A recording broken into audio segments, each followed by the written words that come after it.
Thank you so much. Good evening. And thank you, President Clinton, for the extraordinarily brief introduction, which during the UN General Assembly week does not happen that often. I want to acknowledge Bob Harrison and the outstanding work that he's doing as CEO of CGI, as well as Ed Hughes, the Deputy Director of CGI, for their excellent work. Some of you are aware that last week, President Clinton and I were here in New York together. We were having lunch in a small Italian restaurant, and we talked about the economy, we talked about healthcare, we talked about pressing global challenges. And then he said to me, would you pass the Parmesan? And then he said to me, would you speak to our annual meeting? I think everyone knows what it's like when Bill Clinton asks you to make a commitment. He looks you in the eye. He feels your pain.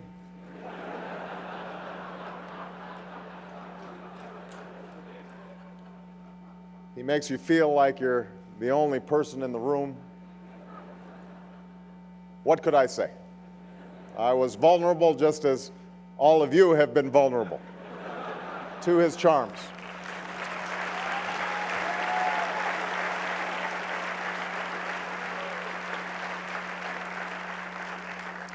So I am happy to be here and honored by the invitation. And I've always appreciated President Clinton's valuable advice and the ideas that he's offered my administration. I do understand that the President's been having trouble getting a hold of my Secretary of State lately, but I hope he doesn't mind, because Hillary Clinton is doing an outstanding job for this nation, and we are so proud of her.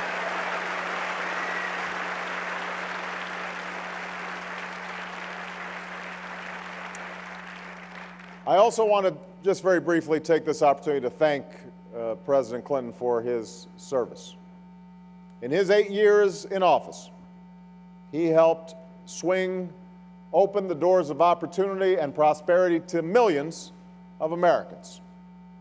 And as the first U.S. president to face the full force of globalization, he worked to share that prosperity with people around the world, from promoting trade to expanding education to forging a historic global compact on debt relief.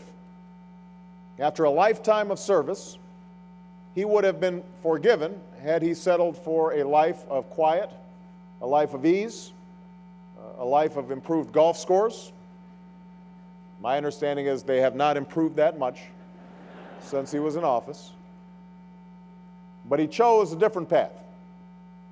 He asked, what can I do to keep making a difference? And what an extraordinary difference he, working with all of you, have made. For the victims of disaster, from the Asian tsunami to Hurricane Katrina, he's made a difference. For those in need, from parents and children battling HIV/AIDS to your efforts today on behalf of the people of Haiti, he's made a difference. It's no exaggeration. Around the world, Bill Clinton has helped to improve and save the lives of millions. That is no exaggeration.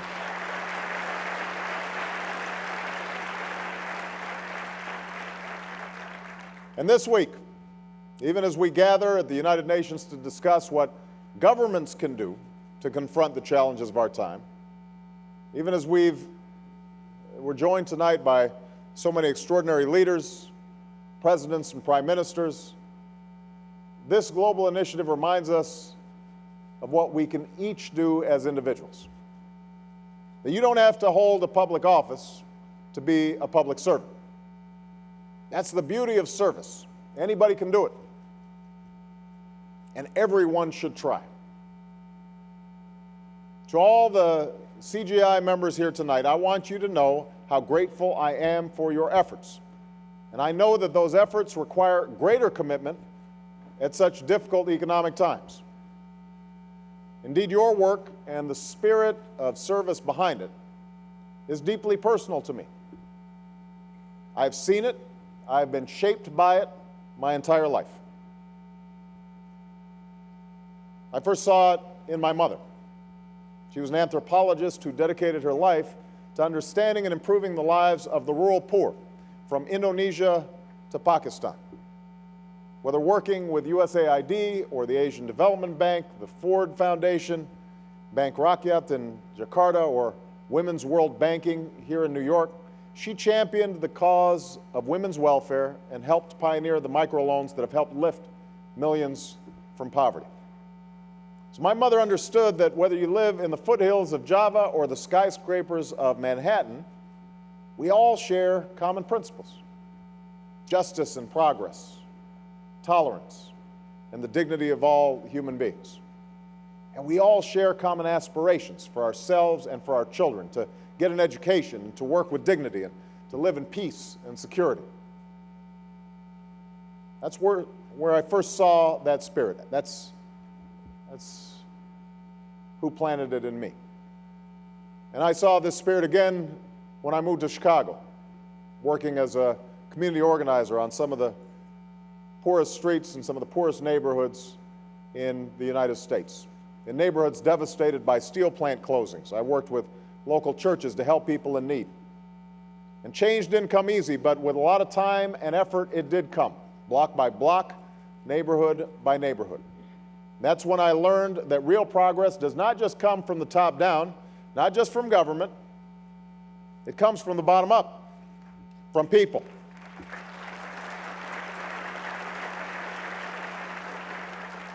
And if you want to bring about change in the world, you can't just be an advocate of somebody else doing it. You can't just preach lofty goals and wait for somebody else to act. You have to step up. You have to serve. I've seen this spirit of service in my wife, Michelle, one of the millions of people whose lives have been touched by AmeriCorps, created by President Clinton. She left her job at a law firm to be the founding director of an AmeriCorps program in Chicago that trains young people for careers in public service. I've seen the transformation that occurs in their lives, in hers, when people are empowered to live their dreams. And that's the spirit that's represented here tonight, in the difference that CGI members have made around the world. The greenhouse gases you've cut, the entrepreneurs you've empowered with microloans, all the people, many of them children, you've helped to lead healthier, more productive lives, more than 200 million in more than 150 countries. That's the meaning of service. That's the difference we can make when we remember our common humanity, when we embrace our common responsibilities, when we recognize our common destiny. Your ability to serve people in the disconnected corners of the world reminds us of another truth.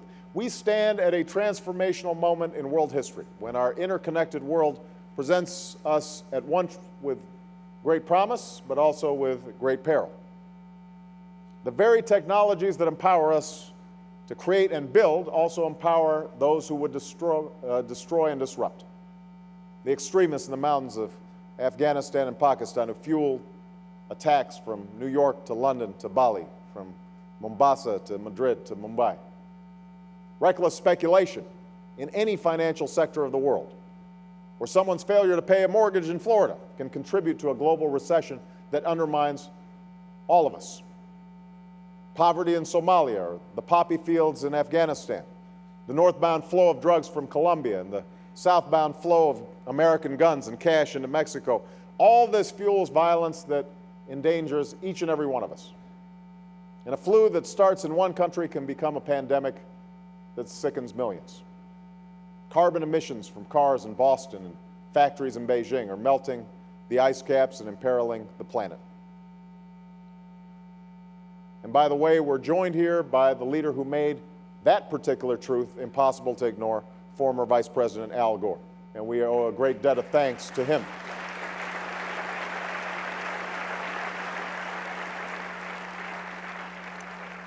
These are the threats of the 21st century. These are the challenges we face.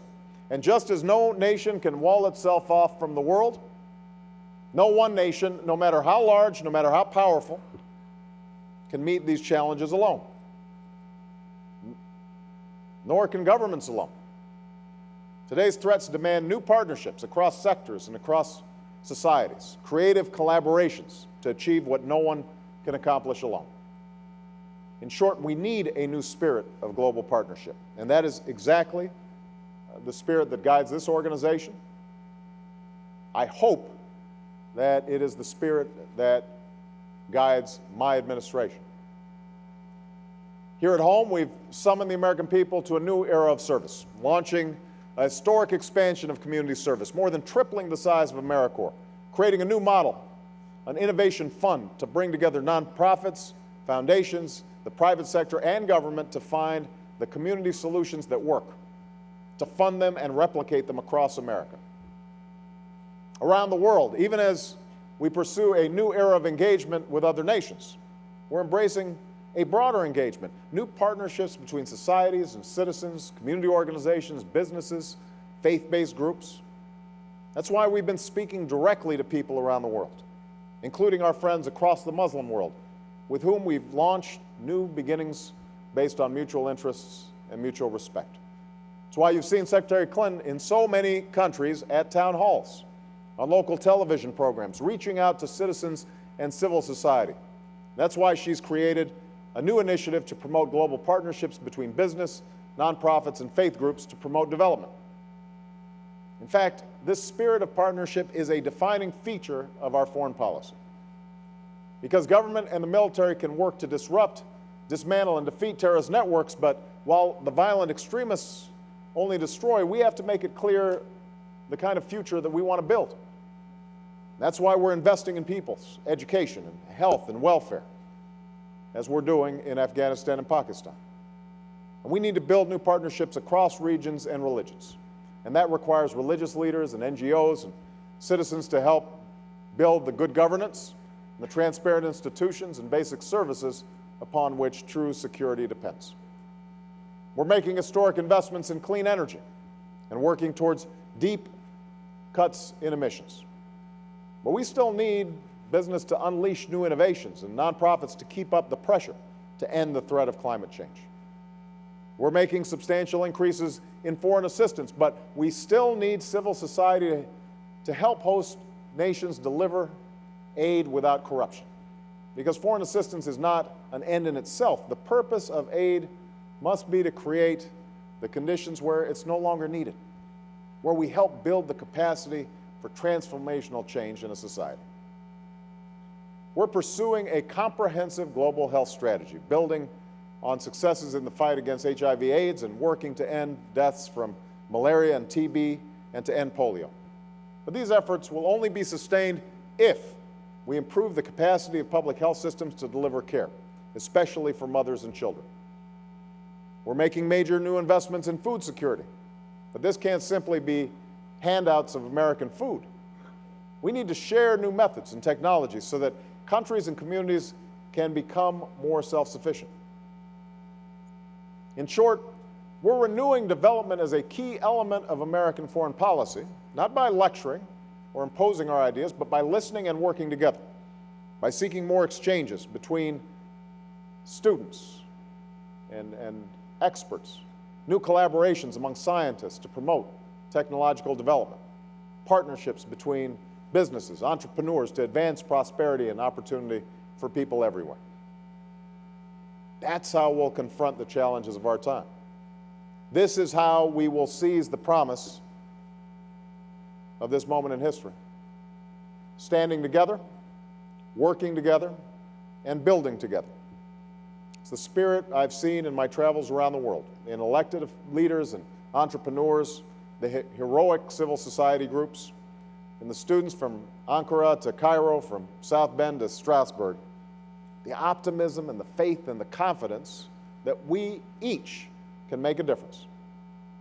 And that's the spirit that I see here tonight.